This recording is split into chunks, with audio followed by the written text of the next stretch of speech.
आपका हमारे चैनल में स्वागत है। गरुड़ पुराण को सभी पुराणों में महापुराण की उपाधि हासिल है। गरुड़ पुराण एक ऐसा पुराण है जो मृत्यु जैसे जटिल विषय पर भी बड़ी गहराई से प्रकाश डालता है। इस पुराण में आत्मा के परलोक गमन की विस्तृत जानकारी मिलती है। गरुड़ पुराण क्या है, इसका इतना महत्व क्यों है, गरुड़ के जन्म से जुड़ी है यह रहस्यमय कथा। आज हम इस वीडियो में इन्हीं सभी विषयों पर आपको जानकारी देंगे। जानकारी अति महत्वपूर्ण है, इसलिए आपसे अनुरोध है कि वीडियो को पूरा देखें, अंत तक देखें बिना स्किप करें, ताकि आप तक ये महत्वपूर्ण जानकारी पहुंच सके और आप सनातन धर्म की गहराई एवं खूबसूरती को समझ सकें। वीडियो अच्छी लगे तो लाइक एवं शेयर कर दीजिएगा एवं चैनल को सब्सक्राइब कर दीजिएगा। तो चलिए शुरू करते हैं गरुड़ पुराण का 18वां अध्याय। गरुड़ पुराण के सभी अध्यायों के लिंक आपको हमारे वीडियो के डिस्क्रिप्शन में मिल जाएंगे।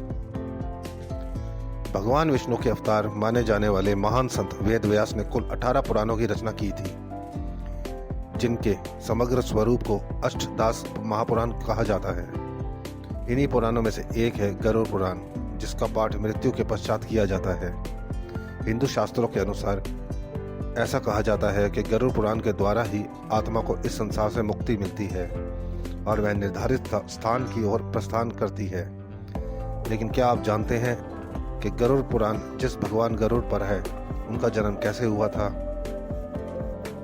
गरुड़ के जन्म की यह कहानी कश्यप ऋषि की 2 पत्नियों विनीता और कद्रू से शुरू होती है। दरअसल एक बार ऋषि कश्यप ने अपनी पत्नी कद्रू से कहा कि वह संतान उत्पत्ति के लिए एक यज्ञ प्रारंभ करने जा रहे हैं ताकि उन्हें और अधिक पुत्रों की प्राप्ति हो सके। कश्यप ऋषि ने सबसे पहले कद्रू से पूछा कि उन्हें और कितने पुत्र चाहिए। इस सवाल के जवाब में कद्रू ने कहा कि उन्हें बहुत सारे पुत्र चाहिए ताकि वह उनकी आज्ञा का पालन करने के साथ साथ उनकी हर इच्छा भी पूरी कर सके।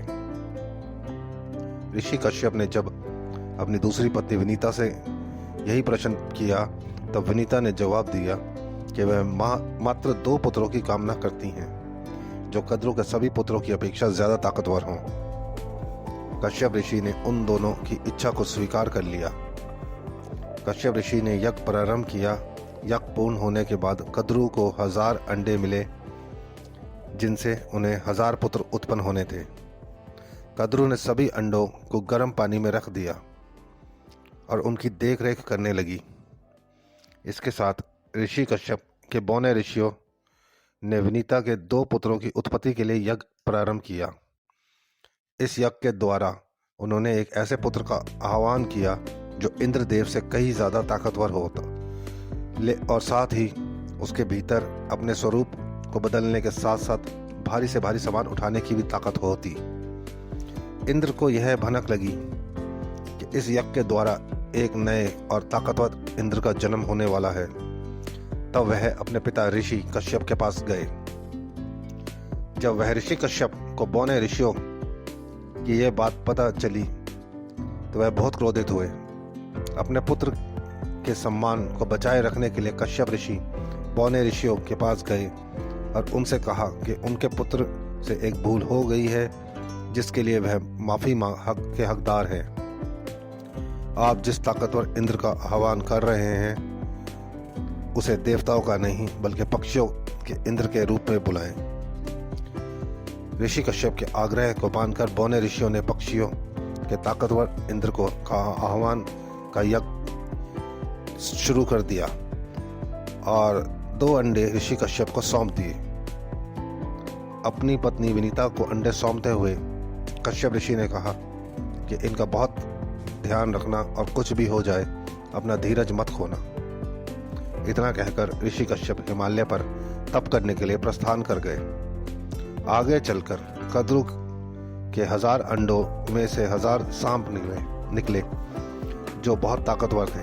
कद्रू उन्हें देखकर बहुत प्रसन्न होती और उनके साथ खेलती, लेकिन समय पूरा होने के बाद भी विनीता के अंडों में से कुछ नहीं निकला। कद्रू विनीता को ताना मारने का एक भी मौका नहीं छोड़ती थी। ऐसे में जलन में आकर उन्होंने अपना एक अंडा तोड़ दिया, यह देखने के लिए कि उसमें कुछ है भी या नहीं। अंडे के भीतर उसे अपना पुत्र दिखाई दिया जिसके का ऊपरी हिस्सा तो था और बाकी का हिस्सा मांस का लोथड़ा था। इस पुत्र का नाम अरुण था। अरुण ने अपनी माँ से कहा, पिता के कहने के बाद भी आपने धैर्य खो दिया और मेरे शरीर का विस्तार नहीं होने दिया, इसलिए मैं आपको श्राप देता हूँ कि आपको अपने जीवन एक सेवक के तौर पर बिताना होगा। विनीता को कद्रू की सेविका बनना पड़ा और कुछ दिनों बाद अंडे में से निकले गरुड़, जिनका चेहरा, सिर और चोंच चील की तरह और शरीर इंसान का था, का जन्म हुआ। वह भी अपनी माँ के साथ सेवक के तौर पर ही रहे।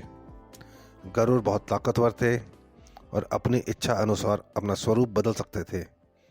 ऐसा माना जाता था कि अगर मौत के बाद गरुड़ पुराण पढ़ी जाए तो मृत व्यक्ति की आत्मा को शांति और धरती से बंधन से मुक्ति मिलती है। आशा करते हैं दी गई जानकारी आपको उपयोगी लगी होगी। वीडियो में अंत तक बने रहने के लिए आपका धन्यवाद। वीडियो अच्छी लगी हो तो लाइक एवं शेयर कर दीजिएगा एवं चैनल को सब्सक्राइब कर दीजिएगा। जल्द मिलते हैं एक नए एवं रोचक वीडियो के साथ। धन्यवाद।